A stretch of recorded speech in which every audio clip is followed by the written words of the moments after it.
Burning politics. నిత్యం ఖద్దర్ నేతల dialogue వారితో రణరంగాన్ని తలపించే తెలుగు నేల రాజకీయం రసకందాయంగా మారింది. సై అంటే సై అనే రేంజ్ లో సాగుతున్న పొలిటికల్ దంగల్పై ఒలుక్కేద్దాం. నిన్నటి వరకు చేతిలోని 5 వేళ్లలో ఎవరి దారి వారిది. ఒకరు నిల్చుంటే మరొకరు కూర్చునేవారు. కానీ ఇప్పుడు సీన్ మారింది. పాలమూరు గడ్డ సాక్షిగా పిడికిలు బిగించారు. తామంతా ఒకటేనని ఠాక్రేని సంతోషపెట్టేలా బీఆర్ఎస్ అధినేతపై విమర్శన అస్త్రాలు సంధించారు.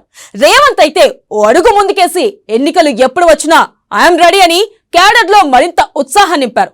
మొత్తంగా పాలమూరు గడ్డపై హస్తం సభ అందరిలోనూ జోష్ నింపిందని చెప్పవచ్చు.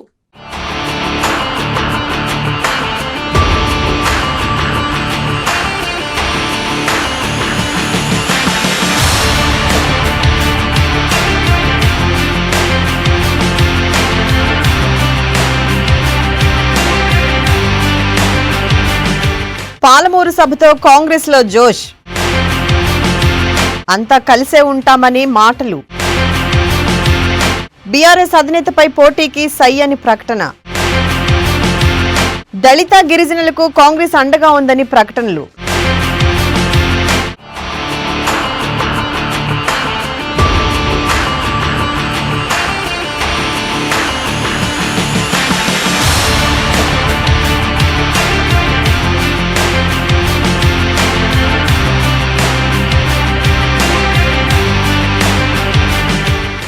ఎన్నాళ్ళలో వేచిన ఉదయం ఇన్నాళ్లకు తెలంగాణ కాంగ్రెస్ కళ్ల ముందు ప్రత్యక్షమైంది. మాణిక్యం ఠాగూర్ ఇన్ఛార్జిగా ఉన్నప్పుడు తాంబూలాలు ఇచ్చేశాం, తన్నుకు చావండి అన్నట్టుగా ఉన్న పరిస్థితి మాణిక్రావు ఠాక్రే బాధ్యతలు చేపట్టగా మారిపోయినట్టుగా కనిపిస్తుంది. కలహాలతో కాలం వెళ్లదీసే కాంగ్రెస్ ఇక కలిసి ఉంటే కలద సుఖం అనే రాగం ఎత్తుకుంది. తెలంగాణ కాంగ్రెస్ లో ఐక్యతా రాగం వినిపిస్తోంది. ఈ పరిస్థితితో ఆ పార్టీ శ్రేణుల్లో పట్టరాని సంతోషం కనిపిస్తోంది. ఎన్నికల వరకైనా ఇలా అందరూ కలిసి ఉంటే బాగుండు అన్న అభిప్రాయం ఆ పార్టీ క్యాడర్ లో వ్యక్తమవుతుంది.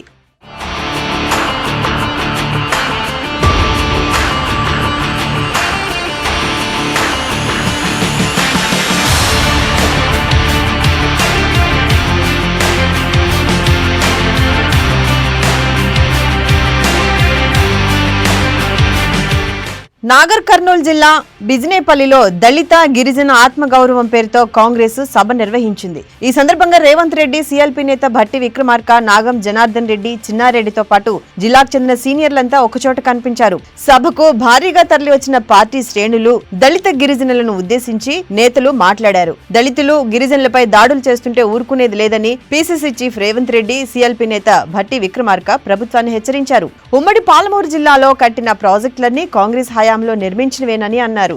ఈ రోజు దళితులు గిరిజనుల మీద టీఆర్ఎస్ పార్టీ చేస్తున్న దాడులకు వ్యతిరేకంగా అండగా నిలబడడానికి ఇవాళ ఈ గడ్డ మీదకి వచ్చారు. మిత్రులారా, ఏ సోదరా కూర్చోండి, కూర్చోండి. చాలా మాట్లాడేది ఉంది, కూర్చోండి. మిత్రులారా, ఇవాళ మీరు ఆలోచన చేయండి. ఈ తెలంగాణ, ఈ పాలమూరు గడ్డ 75 సంవత్సరాలు స్వతంత్రం పూర్తి చేసుకుంటున్న సందర్భంలో ఇంకా ఈ దొరలు, ఈ పాలకులు దళితుల గిరిజనుల మీద గొంతు మీద కాలు పెట్టి తొక్కి వాళ్ళ ఆధిపత్యాన్ని ప్రదర్శించాలనే ప్రయత్నం చేస్తున్నారు.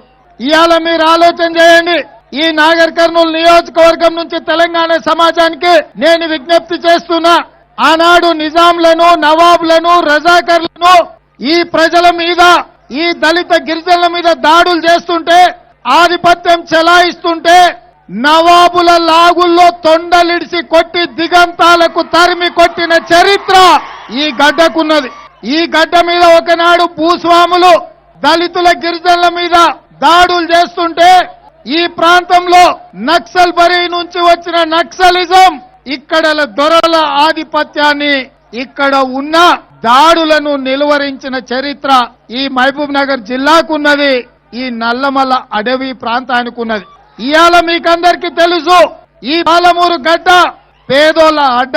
ఈ పేదోళ్ల మీద దాడులు జరుగుతుంటే ఇవాళ కాంగ్రెస్ పార్టీ చూస్తూ ఊరుకుంటదా అని చెప్పి నేను ఈ ప్రభుత్వాన్ని అడుగుతున్నా.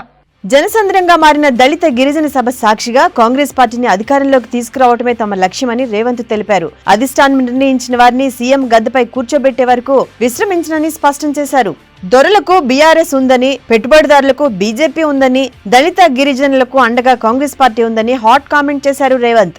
రాష్ట్రంలో దళిత గిరిజనులను బీఆర్ఎస్ నేతలు అవమానిస్తున్నారని మండిపడ్డారు. తెలంగాణకు దళితుడు కాదు దరిద్రుడు సీఎం అయ్యారని విమర్శించారు. ఇవాళ దొరలకు టీఆర్ఎస్ ఉంది, పెట్టుబడిదారులకు బీజేపీ ఉంది, కానీ దళిత గిరిజనులకు కాంగ్రెస్ పార్టీ ఉంది. ఇవాళ ఈ పార్టీ మీది ఈ జెండా మీది ఈ గద్దె మీది మీకోసం ఉన్న వేదికను మీరు కాపాడుకోండి. ఇవాళ ఈ రాష్ట్రంలో విద్యార్థుల సంగతి వదలండి. మన పాలమూరు బిడ్డ ప్రవీణ్ కుమార్ ఐపీఎస్ ఆఫీసర్ ఉంటే అట్లనే ఆయనను కూడా గొంతు మీద కాలు పెట్టి తొక్కడానికి పోతే ఉద్యోగం రాజీనామా చేసి కేసీఆర్ మోకం మీద కొట్టి బయటకు వచ్చిండు. పాలమూరు బిడ్డ దళిత బిడ్డల యొక్క పౌరుషాన్ని చూపించండు.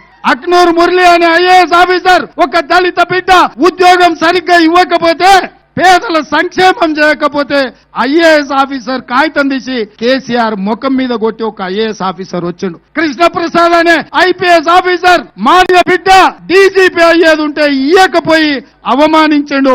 ఒక ప్రదీప్ చంద్ర అని దళిత బిడ్డ చీఫ్ సెక్రటరీగా ఉంటే 3 నెలలకే అతని పదవి నుంచి పోయిండు. కనీసం అతని పదవీ విరమణ మర్యాద పూర్వకంగా కూడా చేయలే. ఇవాళ నేను అడుగుతున్నా, మందకృష్ణ మాదిగను 3 నెలలు జైల్లో పెట్టిండు. ప్రవీణ్ కుమార్ ఉద్యోగం తీసిండు. అక్నూర్ మురళి ఉద్యోగం చేసిండు. ప్రదీప్ చంద్రను అవమానించిండు. ఇట్లా చెప్పుకుంటూ పోతే 100 ఉదాంతాలు ఉన్నాయి. వాళ్ళే నాయక్ గొంతు మీద కాలు పెట్టి తొక్కిండు. మా మిత్రుడు రాముల్ని ఈపుల వాళ్ళగా కొట్టిండు. ఇంతకంటే అవమానం ఏమన్నా ఉందా అని నేను అడుగుతున్నా. ఇవాళ ఈ తెలంగాణ సమాజంలో 18% దళితులు, 12% గిరిజనులు, 30% ఓట్లు మీవి ఉన్నాయి. ఓట్లు మీవి, సీట్లు మీవి, గద్దె మాత్రం గలీజు చంద్రశేఖర్ రావుదా. ఎన్నికలు ఎప్పుడొచ్చినా కేసీఆర్ ను తరిమి కొట్టాలని రేవంత్ పిలుపునిచ్చారు. అధికారం శాశ్వతం కాదని మర్రి జనార్దన్ రెడ్డి గుర్తుపెట్టుకోవాలన్నారు. టీపీసీసీ ఇన్ఛార్జ్ గా మాణిక్రావు ఠాక్రే వచ్చిన తర్వాత పార్టీలో గొడవలన్నీ సమసిపోయాయని రేవంత్ ఈ వేదిక ద్వారా క్యాడర్ కు క్లారిటీ ఇచ్చారు. ఇప్పుడు పార్టీలో నేతలంతా కలిసి పనిచేస్తున్నామని తెలిపారు. బీఆర్ఎస్ భర్తం పడదామని, కేసీఆర్ ను తరిమి కొడదామని పిలుపునిచ్చారు. గాడికి ఎంత సున్నం వేసినా రేసు గుర్రం అవుతుందా? గాడికి ఎన్నిసార్లు సున్నం వేసినా రేసు గుర్రం అవుతుందా?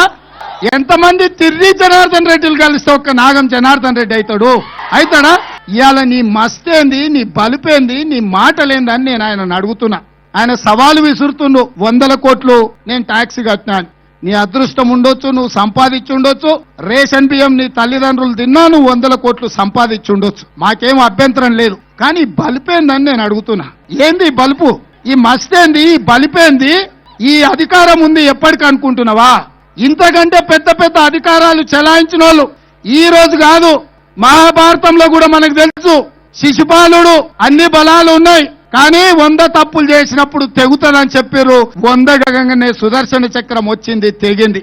ఇక్కడున్న తిర్రోని కూడా 99 అయిపోయినా, ఇంకొకటి మిగిలింది. బిడ్డ, ఈసారి నువ్వేదైనా మాట్లాడు, అప్పుడు నీకు చెప్తావు. నువ్వు అనుకుంటున్నావేమో కాంగ్రెస్ పార్టీ లేదు, కాంగ్రెస్ పార్టీ రాదు, కాంగ్రెస్ పార్టీ వాళ్ళే కొట్లాడుకుంటారు, వాళ్ళే తిట్లాడుకుంటారు, కాబట్టి మాకు అధికారం రాదేమని. ఇప్పుడు పెద్దలు మాణిక్రావు ఠాక్రే గారు వచ్చిండ్రు. ఇక మాకు పంచాయతీలు లేవు బిడ్డ. మీ అంగిలాగి ఇప్పదిచ్చి కొట్టి బజార్లో నిలబెట్టే పని చేస్తాం.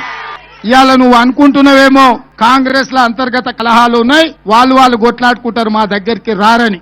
అందుకే మీ బాధ విని, మీ కష్టం విని, మీ దుఃఖం చూడడానికి, మీకు అండగా నిలబడడానికి, దళిత గిరిజనుల మీద జరుగుతున్న దాడులను నిలువరించడానికి వీని వస్తాడు చంద్రశేఖరరావును పండబెట్టి తొక్కి పేగులు తీయడానికి ఈ బిజినపల్లికి వచ్చినాం. కాంగ్రెస్ పార్టీ అండగా నిలబడుతుంది. దళిత గిరిజనుల అభ్యున్నతి కోసం కాంగ్రెస్ పార్టీ పని చేస్తుంది. సోనియా గాంధీ ఇచ్చిన తెలంగాణలో సామాన్యులు అన్యాయానికి గురవుతున్నారని కాంగ్రెస్ తెలంగాణ ఇన్ఛార్జ్ మాణిక్రావు ఠాక్రే బీఆర్ఎస్ దాడులకు పాల్పడితే కాంగ్రెస్ ప్రజల తరపున పోరాడుతుందని, ఈ దాడులకు అడ్డుకుంటుందని చెప్పారు. పార్టీ తీసుకునే నిర్ణయాలకు అందరి మద్దతు ఉండాలని కోరారు. స్వాతంత్ర్యం వచ్చి 75 ఏళ్లైనా ఇప్పటికీ దళిత గిరిజనులపై దాడులు జరగడాన్ని సీఎల్పీ నేత భట్టి విక్రమార్క ఖండించారు. పోలీసులు తమ ధోరణి మార్చుకోవాలని హితవు పలికారు.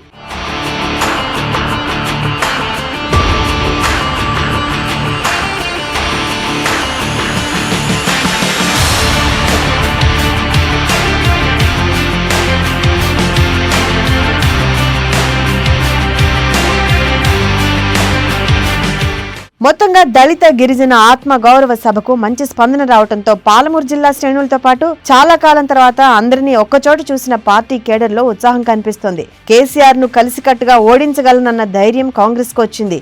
ఎప్పుడూ కలహాలతో ఉండే కాంగ్రెస్ నేతలు తామంతా కలిసే ఉంటామని చెప్పడంతో కేడర్ సైతం ఉత్సాహంగా ఉంది.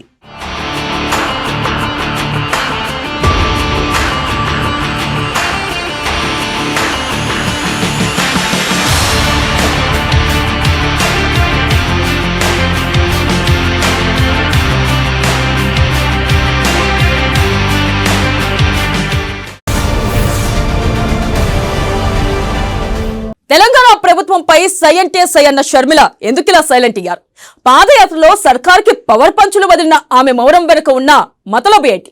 చాలా కాలం తర్వాత ఓ ప్రెస్ మీట్ పెట్టిన గులాబీ నేతలకు స్వీట్ గా వార్నింగ్ ఇచ్చారు. ఇంతకీ షర్మిల వ్యూహం ఏంటి?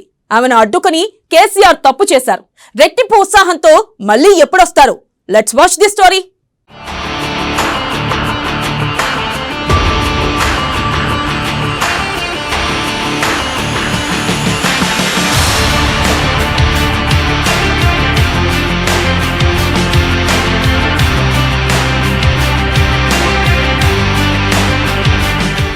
మొన్నటి వరకు సర్కారుపై షర్మిల సమరం.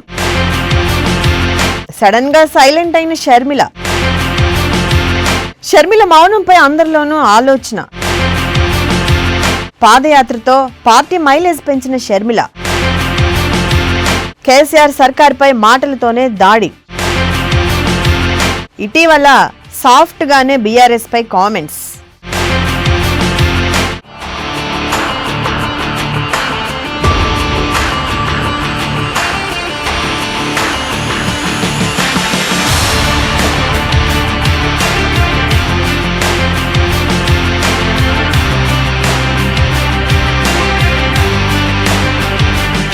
వైఎస్ షర్మిల తెలంగాణ రాజకీయాల్లో అవకాశం లేకున్నా కల్పించుకొని మరీ ప్రజల్లో ఓ వెలుగు వెలిగారు. అవకాశాలు ఉన్న చోట ప్రయత్నం చేయటం ద్వారా ఛాన్సులను సొంతం చేసుకునే వీలుంటుంది. అలాంటిది అవకాశం అన్న మాట కూడా ఛాన్స్ లేని చోటు వచ్చి రాజకీయం చేస్తున్న వైఎస్ షర్మిల తీరును కొందరు గొప్పగా అభివర్ణిస్తే మరికొందరు మాత్రం ఆమెను తీవ్రంగా తప్పుపడుతుంటారు.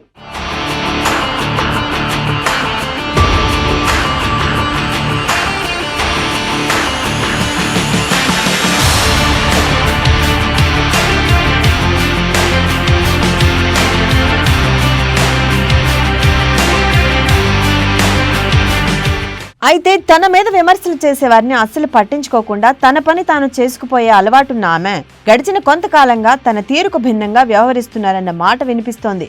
చుట్టూ కమ్మేసిన ప్రతికూలతల్ని సైతం తట్టుకుని ధైర్యంగా వేలాది కిలోమీటర్ల పాదయాత్ర చేసిన ఆమె నిత్యం తెలంగాణ తండ్రి కొడుకులుగా గుర్తింపు పొందిన కేసీఆర్, కేటీఆర్లపై ఘాటుగా విరుచుకుపడటం, సూటిగా సుత్తి లేకుండా ఫైర్ అవుతారు. పాదయాత్రలో ఆమె చేసిన ఘాటైన కామెంట్స్ ఎంత కఠినంగా ఉన్నప్పటికీ కేసీఆర్ కానీ కేటీఆర్ కానీ తొందరపడి షర్మిలను ఒక్క మాట అనే సాహసం కూడా చేయలేదు.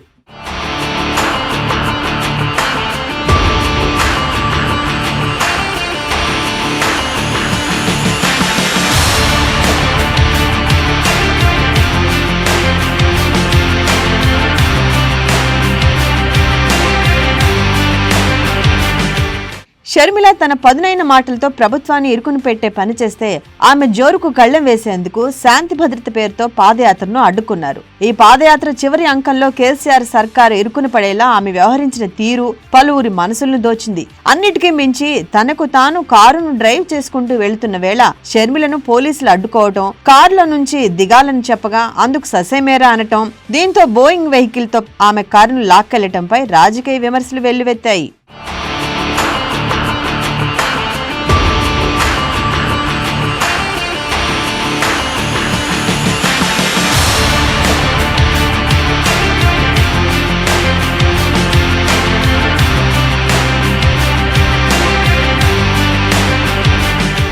ఈ ఎపిసోడ్ లో షర్మిల వ్యవహరించిన తీరు, ఆమె పట్టుదల, మొండితనం గురించి అప్పట్లో అందరూ మాట్లాడుకునేలా చేసింది.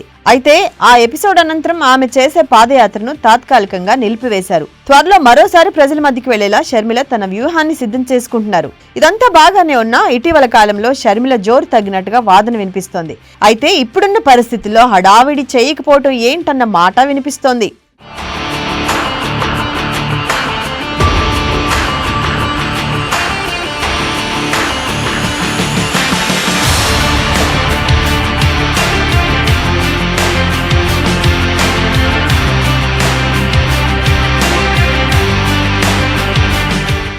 షర్మిలకు ఉన్న పట్టుదల, దానికి మొండితనం అదనంగా చేరటం, తాను ఏదైనా కోరుకుంటే దాన్ని సొంతం చేసుకునేందుకు ఎంత కష్టమైనా సిద్ధమన్నట్లుగా వ్యవహరించిన ఆమె గడిచిన కొంతకాలంగా కామ్గా ఉంటున్నారు. ఎందుకిలా అన్నది ప్రశ్నగా మారింది. నిజానికి ఇప్పుడున్న పరిస్థితిలో కేసీఆర్, కేటీఆర్లను గురి చేయటం చాలా తేలికైనప్పటికీ ఆమె మాత్రం మౌనంగా ఉంటున్నారు. తాజాగా టీచర్ల సమస్యలపై గొంతు విప్పిన ఆమె ఘాటైన మాటలను కట్టిపెట్టి స్వీట్ గానే వార్నింగ్ ఇచ్చారు.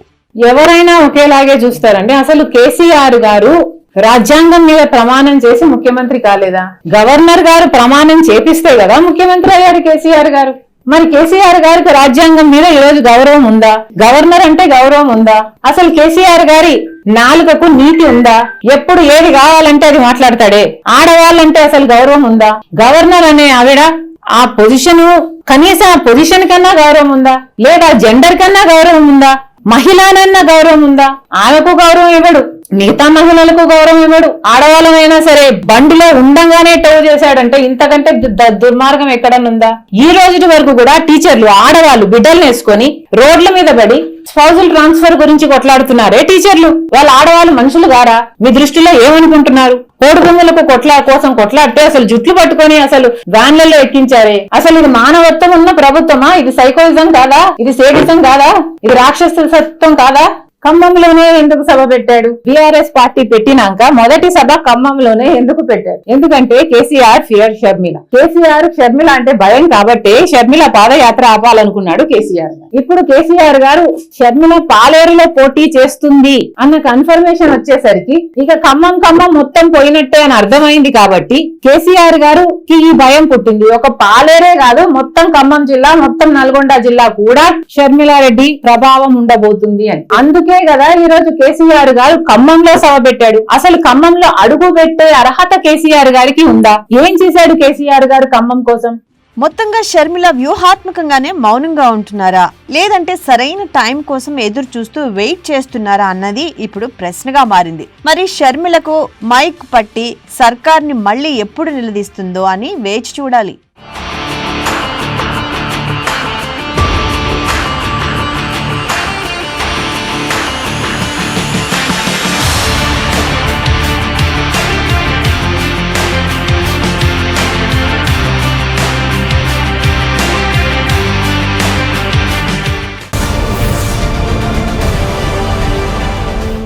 సీఎం కేసీఆర్ హ్యాట్రిక్ కొట్టాలని చూస్తున్నారు. కానీ గులాబీ నేతలు మాత్రం అంతర్గత కలహాలను వదిలిపెట్టడం లేదు. తాజాగా స్టేషన్ గన్పూర్ లో అధికార పార్టీ వర్గపోరు రచ్చకెక్కింది. ఎమ్మెల్యే రాజయ్య, ఎమ్మెల్సీ కడియం శ్రీహరి మధ్య పచ్చగడ్డి వేస్తే బగ్గుమనేలా పరిస్థితి తయారైంది. కేసీఆర్ కు తనను మించిన విధేయుడు లేడని రాజయ్య అన్నారు. ఆ వెంటనే తానెవరి దగ్గర తలవంచేది లేదంటున్నారు కడియం శ్రీహరి. దీంతో గన్పూర్ వర్గపోరు గణా పార్టీలను మించిపోయింది.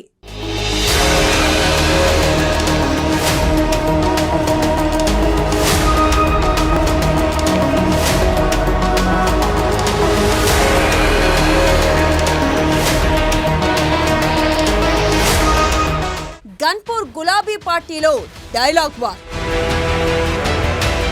కేసీఆర్ పై విధేయతను చాటుకున్న రాజయ్య, తాను ఎవరి దగ్గర తలవంచలేదన్న కడియం, పోటాపోటీగా మాటల తూటాలు, అధిష్టానానికి తలనొప్పిగా మారిన నేతల తీరు, గులాబీ బాస్ ఆన్సర్ కోసం క్యాడర్ వెయిటింగ్.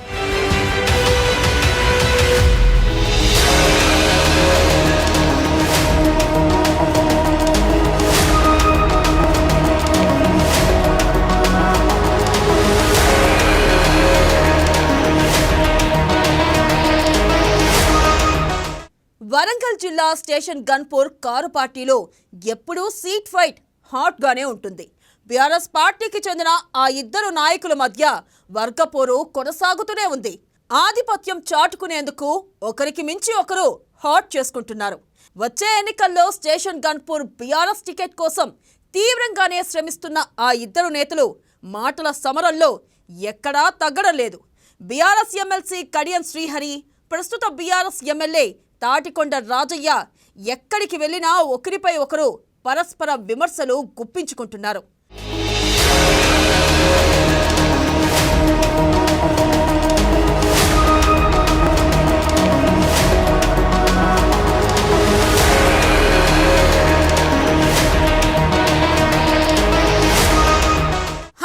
జిల్లా కొత్తకొండ వీరభద్రస్వామిని రీసెంట్ గా దర్శించుకున్న Station Ghanpur MLA doctor Thatikonda Rajaiah మరోసారి ఎమ్మెల్సీ కడియం శ్రీహరికి పరోక్షంగా కౌంటర్ ఇచ్చారు. తనను మించిన వీర విధేయుడు కేసీఆర్ కు ఇంకా ఎవరూ లేరంటూ ఎమ్మెల్యే మాట్లాడారు. ఏ రకంగా చూసినా టికెట్ తనదే అంటూ ధీమా వ్యక్తం చేశారు. టికెట్ తనదే, గెలుపు తనదే అంటూ స్పష్టం చేశారు. ఎమ్మెల్యేగా టీఆర్ఎస్ పార్టీలో కేసీఆర్ గారి నాయకత్వంలో కేసీఆర్ గారి నిర్ణయానికి కట్టుబడి ఉండేవి కాకుండా ఇప్పటికే ప్రకటించిండు. ఈరోజు స్టేషన్ గన్పూర్ నియోజకవర్గమే కాదు, తెలంగాణ మొత్తంలో వీర విధేయుడు ఎవరంటే డాక్టర్ రాజయ్య. అందరికంటే most sacrifice person in Telangana అంటే డాక్టర్ రాజయ్య. విద్యాధికుడు ఎవరంటే డాక్టర్ రాజయ్య. కులపరంగా చూస్తే తెలంగాణ మొత్తంలో అతిపెద్ద కులం మాదిగ కులం 12%. దానికి ముఖ్య నాయకుడిగా నేను ఆ రకంగా ఏ రకంగా చూసినా రేపు కేసీఆర్ గారు ఎటు నుంచి లెక్క పెట్టినా మొదటి వరుసలో నేనే ఉంటా. టికెట్ నాదే, గెలుపు నాదే. రాజయ్య మాట అలా ఉంటే ప్రస్తుత ఎమ్మెల్సీ కడియం శ్రీహరి ఇంకోసారి సంచలన వ్యాఖ్యలు చేశారు. ఎవరు ఆత్మగౌరవాన్ని చంపుకోవద్దని అన్నారు. తన రాజకీయ జీవితంలో ఎవరికీ పాదాభివందనం చేయలేదని గుర్తు చేసుకున్నారు. రాజకీయాల్లో తాను ఎవరికీ తలవంచలేదని, ఇకపై కూడా వంచబోనని వ్యాఖ్యానించారు. ఆర్జించుకోవడం కాదని నిటారుగా ఆత్మగౌరవంతో నిలబడాలని అన్నారు. తప్పు చేసినోడే తల వంచుతాడని వ్యాఖ్యలు చేశారు. భిక్ష వెతుకోవడం సిక్కులకు సిగ్గుతో కూడుకున్న పని చేయరా పని. మనం కూడా ఆ రకంగా ఆ స్థాయికి ఆ ఆత్మగౌరవంతో బ్రతకడం నేర్చుకోవాలి. బహుశా మీరందరూ చూస్తుంటారు, కడియం శ్రీహరి ఎప్పుడైనా ఎవరికి తల వంచి పాదాభివందనం చేసిన సంఘటన చూసినా ఇట్లనే ఉంటాడు నిటారుగా. పొందే సమస్య లేదు. రాజకీయాలు చేసిన రోజులు చేస్తామంతే, బట్ నిటారుగా ఉంటాం. తప్పు చేయం, అట్లా నిటారుగా ఉండడం నేర్చుకోవాలి. తప్పు చేయొద్దు, ఎక్కడ కూడా ఎవరికి తల వంచవద్దు. ఆత్మాభిమానంతో బ్రతకాలి, ఆత్మాభిమానంతోనే రాజకీయాలు చేయాలి. తప్పు చేసినోడు తల వంచుకుంటాడు, అయ్యా అయ్యా అని ఉరుకుతా అంటాడు. ఉరకవలసిన అవసరం లేదు. మనం నిజాయితీగా ఉన్నప్పుడు అందరూ మనకు గౌరవిస్తారు. ఆ రకమైన పనులు మాత్రమే చేయాలని చెప్పి మేము కోరుతున్నాం. ఎవరి దగ్గరికి అయ్యా అని పోకండి, అవసరం లేదు. మీరు చేసుకోగలుగుతారు, ఏది ఉన్నప్పుడు మీరు చేసుకోగలుగుతారు, అది మీకు సాధ్యమవుతుంది.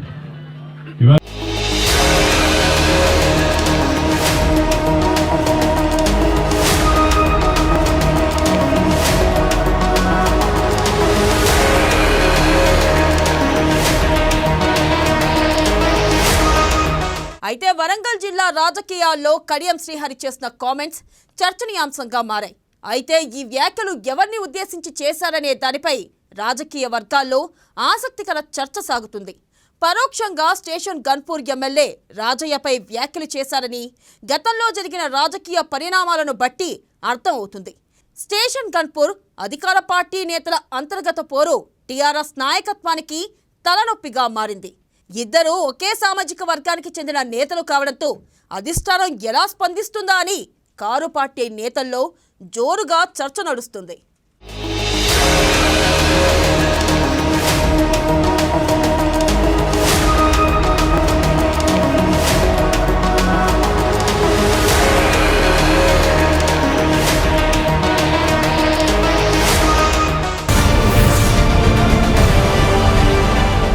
ఇదే రోజు బర్నింగ్ పాలిటిక్స్. మరిన్ని రాజకీయ విషయాలు రేపటి బర్నింగ్ పాలిటిక్స్ లో చూద్దాం. అప్పటి వరకు చూస్తూనే ఉండండి అమ్మా న్యూస్.